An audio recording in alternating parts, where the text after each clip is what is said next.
Hello friends, welcome back to my channel. বর্ষার একটা নতুন সকালে তোমাদের অনেক অনেক স্বাগত জানাই।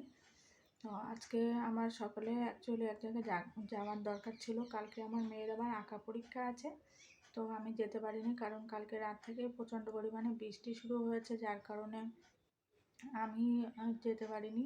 আমার মেয়ে এখন এই মুহূর্তে একটু পাশের বাড়ি খেলা করতে গেছে আর কি। নিয়ে আসবো ওকে, নিয়ে এসে ওকে চান করাবো, আমিও চান করব। ঘরের মোটামুটি যাবতীয় কাজকর্ম আমার হয়ে গেছে। তো তোমরা তো দেখছোই আমি অনেক দিন ধরে কোনো ভিডিও আমি আপলোড করতে পারিনি। তার কারণ আমার মেয়ের পরীক্ষা, তারপরে আমার মেয়ে একটু অসুস্থ ছিল। অনেক দিন ধরে আমরা অ্যাপোলোতে ছুটোছুটি করেছি। তারপরে আমি এখন আবার নতুন একজনকে পড়ানো স্টার্ট করেছি রাত্রিবেলা করে। নতুন একটা বাচ্চা আর কি, আমার মেয়ের থেকেও ছোট। তো রাত্রিবেলা করে আমার মেয়ের সাথে ওকে আমি পড়াই। তো দুজনকে পড়াতেই আমার 9:30 করে বেজে যায়। তো ওই কারণে তারপরে আর সারাদিন একটু ব্যস্তও থাকি, মন মেজাজ ভালো নেই। তো এই কারণে অনেক দিন ধরে কোনো ভিডিও আপলোড করা হয়নি। তো যাই হোক, এখন এবার মেয়েকে আনতে যাব আমি। মেয়েকে এনে এবার ওকে চান দান করিয়ে নিয়ে খাই দাই দেবো এবার। তো আসল কথায় আসা যাক। আসল কথাটা হলো, আমার মেয়ের একটু শরীরটা খারাপ। লাস্ট অ্যাপোলোতে নিয়ে গেছিলাম, নাকের এন্ডোস্কোপি করিয়েছিল। তো এন্ডোস্কোপি রিপোর্টে দেখা গেছে যে ওর অ্যাডিনয়েড গ্ল্যান্ডটা যথেষ্ট বড় আছে। এটা 8 বছর বয়স অবধি বড় হয় বাচ্চাদের। তো এখনই যথেষ্ট, ওর সবে 5 বছর বয়স, 5+ আর কি, 5 বছর 2-3 মাস হয়ে গেছে। তো ওষুধের মাধ্যমে এটা কমানো সম্ভব না, ওকে অপারেশনই করতে হবে। অ্যাপোলোতে ওখানে খরচ বলেছে 95,000 টাকা, প্লাস তার সাথে অপারেশন করার আগে বেবির অনেক কিছু টেস্ট করাতে হবে।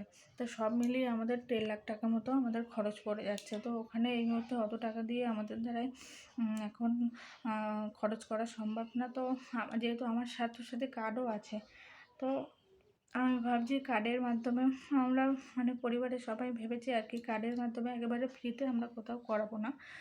আমরা চেষ্টা করছি কোনো একটা ভালো নার্সিংহোম বা কোনো হসপিটালে যদি করা যায়, ভালো হসপিটালে, তাহলে ভালো হয় আর কি, যেহেতু একটা বেবির ব্যাপার।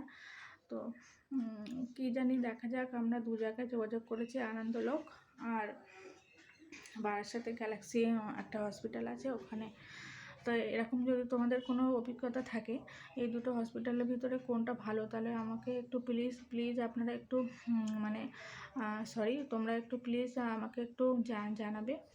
তো কালকে পরীক্ষাটাও শেষ হবে। পরীক্ষা শেষ হওয়ার 2-4 দিনের ভিতরে আমরা ভাবছি অপারেশনটা করে নেব। তারপরে দেখা যাক কী হয়। ওকে এখন অপারেশন করার পরে 10 দিন ওকে লিকুইড খেতে দিতে হবে। কোনো গরম জিনিস বা কোনো শক্ত কিছু চিবাতে পারবে না, খেতে পারবে না।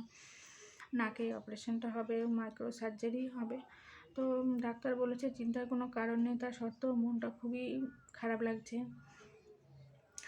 ছোটোবেলা থেকে মাকে হারিয়ে এবং তারপরে এই মেয়েকে দিয়ে মায়ের সেই ইচ্ছাটা পূরণ যেই করা শুরু করেছি, সেই আমার জীবনে একটা নতুন বড় বিপদ আসতে চলেছে। তো তোমরা সবাই প্রার্থনা করো যে আমার মেয়েকে যেন আমি সুস্থ করে বাড়িতে ফিরিয়ে আনতে পারি। দেখা যাক কিসে কী হয়। তো আজকের ভিডিওটা এই পর্যন্ত। টাটা।